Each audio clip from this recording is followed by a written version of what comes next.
نبی علیہ الصلوۃ والسلام جب فتح مکہ کی تیاری فرما رہے تھے تو آپ نے مدینہ منورہ میں پابندی لگا دی کہ کوئی بندہ اہل مکہ تک یہ خبر کسی طریقے سے بھی نہ پہنچا سکے کہ حضور فتح مکہ کے لیے تشریف لانے والے ہیں۔ سارے راستے حضور نے بند کر دیے، جو بڑے بڑے راستے تھے حضور نے سارے بند کر دیے، ان پر صحابہ کو کھڑا کر دیا اور ان کے اوپر سیدنا فاروق اعظم رضی اللہ تعالیٰ عنہ کو حضور نے مقرر فرما دیا کہ کوئی بندہ مدینہ منورہ کے اندر آئے یا باہر جائے تو پتہ ہو کون آیا کون گیا۔ تو حضرت حاتب ابن ابی بلتہ رضی اللہ تعالیٰ عنہ یہ بدری صحابی ہے، اور یہ نبی علیہ الصلوۃ والسلام کہ وہ صحابی ہیں جنہوں نے میدان احد میں جس شخص نے حضور کو پتھر مارا تھا آپ نے اسے قتل بھی کیا اور سر کاٹ کے حضور کے قدموں میں بھی لائے، اور پھر حضور نے 2 مرتبہ ان کے لیے دعا فرمائی، یا اللہ حاتب ابن ابی بلتہ سے تو راضی ہو جا۔ انہوں نے خفیہ طریقے سے خط لکھا اہل مکہ کو اور ایک عورت کو دیا، اسے پیسے دیے کہ وہ مدینہ پاک کے خفیہ راستے سے نکل کر اہل مکہ کو یہ خط پہنچائے۔ اس خط میں کوئی حضور کی جاسوسی نہیں تھی بلکہ حضور کی شان ہی انہوں نے بیان کی، کہا کہ ان رسول اللہ صلی اللہ تعالیٰ علیہ وسلم قد توجہ الیکم بجیش کاللیل یسیر کالسیل، فرمایا کہ اہل مکہ تیار ہو جاؤ، نبی علیہ الصلوۃ والسلام اب مکہ مکرمہ کی طرف روانہ ہونے لگے ہیں ایسے لشکر کے ساتھ کہ جو رات کی طرح ہے، نہ اس کے اول کا پتہ ہے کہاں سے شروع ہو رہا ہے نہ انتہا کا پتہ ہے۔ حضور ایسا لشکر حضور لا رہے ہیں، اور یسیروں کا سیل ہے، اور حضور کا لشکر ایسے چلتا ہے جیسے سیلاب کا پانی چلتا ہے، وہ نہیں دیکھتا کہ کدھر جانا ہے کدھر نہیں جانا۔ وَأُقْسِمُ بِاللَّهِ لَوْ سَارَ إِلَيْكُمْ وَحْدَهُ لَنَصَرَهُ اللَّهُ عَلَيْكُمْ، اور پھر آپ نے فرمایا میں اللہ کی قسم اٹھا کر کہتا ہوں، میں نے تو تمہیں لشکر سے ڈرایا ہے نا، لَوْ سَارَ إِلَيْكُمْ وَحْدَهُ لَنَصَرَهُ اللَّهُ عَلَيْكُمْ فَإِنَّهُ مُنْجِزٌ لَهُ مَا وَعَدَهُ فِيكُمْ فَإِنَّ اللَّهَ تَعَالَى نَاصِرُهُ وَوَلِيُّهُ۔ یہ آپ کا خط ہے مختصر سا، فرمایا کہ میں اللہ کی قسم اٹھاتا ہوں کہ اگر حضور تنہا بھی آتے نا اور اتنا بڑا لشکر لا لے آتے تو حضور کی رب نے پھر بھی مدد فرمانی تھی۔ اب سمجھ آ گئی لبیک یا رسول اللہ۔ وَأُقْسِمُ بِاللَّهِ لَوْ سَارَ إِلَيْكُمْ وَحْدَهُ، میں اللہ کی قسم اٹھا کر کہتا ہوں، حاتب ابن ابی بلتہ نے ان کو لکھا کہ اگر حضور اکیلے بھی تمہاری طرف آتے نا تو اللہ نے تمہارے خلاف اپنے نبی کی مدد ضرور کرنی تھی، اور اللہ نے اپنے فَإِنَّهُ مُنْجِزٌ لَهُ مَا وَعَدَهُ فِيكُمْ، اور اللہ نے جو اپنے نبی سے وعدے فرمائے ہیں وہ اللہ وعدے پورے فرمائے ہیں۔ فَإِنَّ اللَّهَ تَعَالَى نَاصِرُهُ وَوَلِيُّهُ، اللہ ہی اپنے حبیب کا مددگار ہے اور اللہ ہی اپنے حبیب کا ولی ہے۔ بس یہ خط ہے، اس میں حضور کی کوئی مخبری نہیں ہے بلکہ حضور کی شان ہی ہے، اور حضور کے لشکر سے ان کو ڈرایا، اس میں کوئی ایسی بات نہیں تھی۔ لیکن نبی علیہ السلام نے حضرت مقداد بن اسود جن کا مزار آپ دیکھ کر آئے ملک شام میں، آپ حضرت مقداد بن اسود کے مزار پر انہوں نے حاضری دی، پھر وہاں سے وہ تصویر اس کے اندر لکھا ہے کہ جب مقداد بن اسود حملہ کرتا ہے نا تو زمین بھی کانپتی ہے اور آسمان کے دروازے بھی بجلی کی طرح ایسے ایسے کرتے ہیں۔ حضور نے ان کو بھیجا، مقداد بن اسود کو بھیجا، زبیر بن عوام کو بھیجا اور حضرت مولا کائنات کو بھیجا، فرمایا کہ جاؤ تم تینوں، اور روضہ خاخ کے اوپر ایک عورت جا رہی ہے، اس کے پاس خط ہے، اسے پکڑ کر لاؤ۔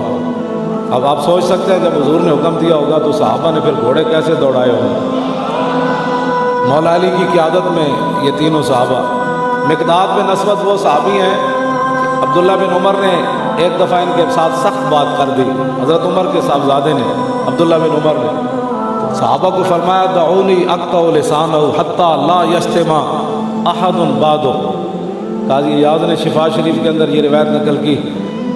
مقداد بن اسود کے بارے میں عبداللہ بن عمر وہ بھی صحابی ہیں، بھائی بھائی کے ساتھ گرم سرد ہو جاتا ہے، تو عبداللہ بن عمر نے مقداد بن اسود کو سخت بات کر دی تو حضرت عمر نے صحابہ کو بلایا، فرمایا اگر اجازت دو تو میں اپنے بیٹے کی زبان نہ کاٹ دوں، تاکہ قیامت تک کوئی کسی صحابی کے خلاف بات نہ کرے۔ یہ وہ مقداد بن اسود جن کے حضرت عمر نے اپنے بیٹے کی زبان کاٹنے لگے تھے۔ آج تو لوگ حضور کے بارے میں باتیں کرتے ہیں اور پھر کہتے ہیں کہ نہیں جی مولانا تھوڑی سی ہلکی بات کرو۔ میں نے کہا ترجمان نبی ہم زبان نبی۔ مقداد بن اسود یہ وہی تھے جنہوں نے عرض کی حضور ہم کوئی قوم موسیٰ ہے؟ جب بدر کی طرف حضور چل رہے تھے نا، حضور نے فرمایا چلنا چاہیے کہ نہیں؟ تو مقداد بن اسود نے کہا تھا حضور ہم کوئی قوم موسیٰ ہے جو آپ کو کہیں کہ آپ جائیں آپ کا رب جائے؟ حضور آپ اپنے غلاموں کو دیکھیں گے، ہم دائیں بھی لڑیں گے بائیں بھی لڑیں گے، اور موقع آیا تو سمندروں کے اندر گھوڑے بھی ڈال دیں گے۔ وہ مقداد بن اسود صاحب، کیوں جی؟ یہ بھی زبیر بن عوام بھی، زبیر بن عوام وہ صحابی ہیں، صرف 2 صحابہ کے بارے میں حضور نے فرمایا میرے ماں باپ آپ پر قربان ہوں، ایک سعد بن ابی وقاص اور دوسرا زبیر بن عوام۔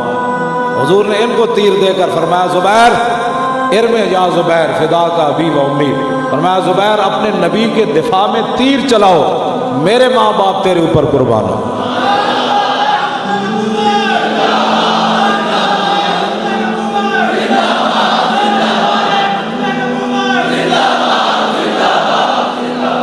اور جو بندہ آپ کو کہے کہ جی آپ تو ہر وقت حضور کی ناموس کی بات کرتے ہیں، آپ کے مولوی صاحب کو اور تقریر نہیں آتی، نے کہا مجھے بتا نا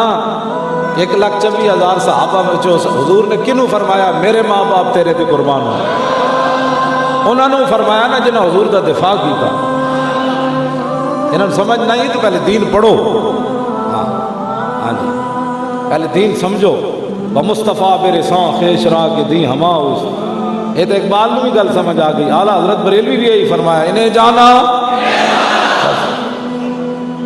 حضور فرمایا میرے ماں باپ آپ پر قربان ہیں۔ امام الانبیاء صحابی کو یہ بات کہیں، اس واسطے یہ مسئلہ بڑا عجیب ہے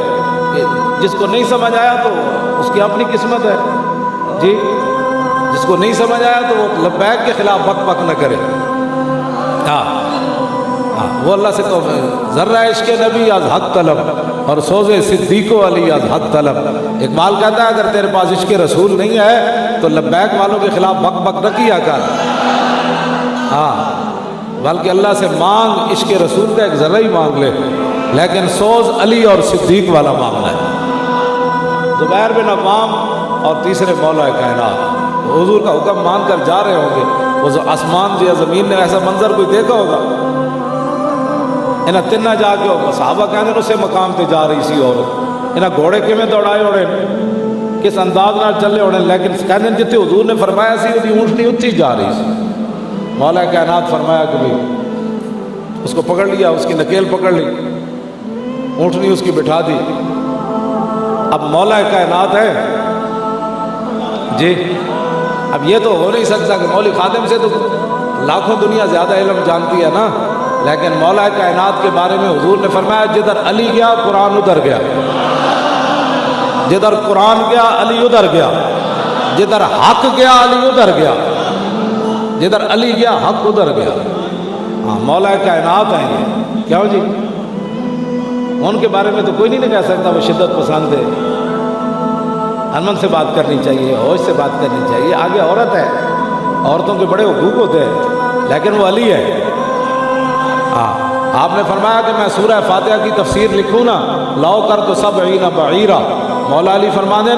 کہ میں صرف سورہ فاتحہ کی تفسیر لکھا کہ 70 اٹھ بھی وہ وزن نہ اٹھا سکتا۔ ایسے تو 2 لفظ پڑھ کے ٹی ویاں تے بہ کے مولوی بھی تے نال انہاں دے، اینکر بھی تے نال انہاں دے، سارے جتنے بیٹھے ہوئے، ہاں جی میرا خیال ہے تو کون ہوتا ہے؟ اگر حضور کی شان پوچھنی ہے تو حیدر کرار سے پوچھ، قل ہو اللہ پڑھنی نہ آئے، خاتم النبیین کا لفظ پڑھنا نہ آئے، باقی قرآن کا تو اللہ حافظ ہے نا اسلام کا۔ اور اس علی نے رسول اللہ کے فرمانے پر اس عورت کی اونٹنی بٹھا دی، فرمایا خط نکالو، اس نے کہا خط تو نہیں ہے، تو مولا علی فرمایا والذی احلف بہ ما کذب رسول اللہ ولا کذبنا، فرمایا علی اس رب کی نام کی قسم اٹھاتا ہے، حضور فرماتے ہیں تیرے پاس ہے، تو کہتی ہے نہیں۔ کیوں جی لتخرجن لنا ھذا الکتاب او لنکشفن کے، کیوں جی ایدا ترجمہ سارے اینکر بہ کے کرن، ٹی وی والے سارے مولوی بہ کے کرن، آپ نے فرمایا کتاب تینوں وہ خط دینا پڑنا ہے، لتخرجن، لام تاکید بنون تاکید ثقیلہ، فرمایا تجھے ضرور بے ضرور وہ خط ہمیں دینا پڑے گا۔ حضور نے فرمایا تیرے پاس خط ہے، باقی تو کہتی ہے نہیں ہے، تو پھر سن، میں بھی تو مقداد بن اسود بھی تو زبیر بن عوام تنے لنکشفن کے، ہونے دا معنی میں کی کرا کسی اور کو ترجمہ کرا لینا، کیوں جی لنکشفن کے، عورتوں کے حقوق ہیں اسلام نے بڑے دیے ہیں۔ میرے آقا نے حجۃ الوداع کے موقع پر فرمایا تھا فاتقوا اللہ فی النساء فانکم حصنوہن بامان اللہ واستحللتم بکلمۃ اللہ، فرمایا لوگوں عورتوں کے بارے میں اللہ سے ڈرنا، یہ اللہ کے نام پر تمہاری نکاح میں آئی ہیں، اللہ کے نام پر تمہارے لیے حلال ہوئی ہیں، اور فرمایا کہ ان کے بارے میں اللہ سے ڈرنا، اور تمہارے اوپر لازم ہے کہ تم استطاعت رکھتے ہو تو ان کو روٹی بھی اچھی کھلانی ہے، ان کو کپڑے بھی اچھے پہلانے ہیں، لیکن جب رسول اللہ کی بات آئے تو پھر بات مسئلہ ہی اور ہے۔ فرمایا لنکشفن کہ مولانا نے کی ترجمہ کری، پھر نہ کہنا ہے مولانا تو بڑی سخت باتیں کرتے ہیں اسلام میں، یہ مولا علی فرمایا، اور دوسرا کی یہ فرمایا والذی یحلف بہ لنقتلن کے، یہ تو فرمایا بھئی اسی خط کڈنا ہے جس طریقے نال بھی کڈنا ہے، فرمایا خط اسی تیرے کو لینا ہے، جے خط تو اندر بھی پیٹ کر لیا نا تے علی قتل کرن تو بعد تیرا ڈھڈ پاڑ کے بھی خط کڈنا ہے۔ حضور علی نہیں جا کر کہہ سکتا کہ حضور آپ نے فرمایا خط نہیں ملا، خط تو نکالنا ہے علی نے، بس یہ ہے بات، بس اتنی بات ہے۔ آج کا کوئی مسلمان ہوتا تو مولا علی کو مشورہ دیتا، دیکھیں نا جی عورتوں کے بڑے حقوق ہیں، تو آپ اسے امن سے بات کریں، سکون سے، آپ تلوار کی باتیں کرتے ہیں، بات بار پر تلوار کی باتیں کرتے ہیں، آپ نہیں ہے نا اس بیچاری کے پاس خط نہیں ہے، جب کہہ رہی ہے نہیں ہے تو آپ اس کو پکڑ کر حضور کے پاس لے جائیں۔ فرمایا نہیں، مجھے حضور نے دو باتوں کا حکم دیا ہے، ایک عورت کو پکڑ کر لانا ہے، دوسرا خط نکالنا ہے، تو عورت تو مل گئی، اب خط بھی علی نکالے گا۔ اس نے پھر ادھر بال تھے، بالوں کے اندر اس نے خط چھپایا ہوا تھا، جب دیکھا نا کہ علی نے خط تو لینا ہی لینا ہے، اس نے پھر خط نکال کر کہا یہ ہے وہ زبان جس کو سب کن کی کنجی کہے، اس کی نافذ حکومت۔ ہم اس اسلام کی بات کرتے ہیں تو لوگ کہتے ہیں نہیں، ہمیں وہ اسلام بتاؤ جس اسلام کے اندر امریکہ کی غلامی ہو۔ ان غلاموں کا یہ مسلک ہے کہ ناقص ہے کتاب، سکھاتی نہیں مسلمان کو غلامی کے آداب، کیوں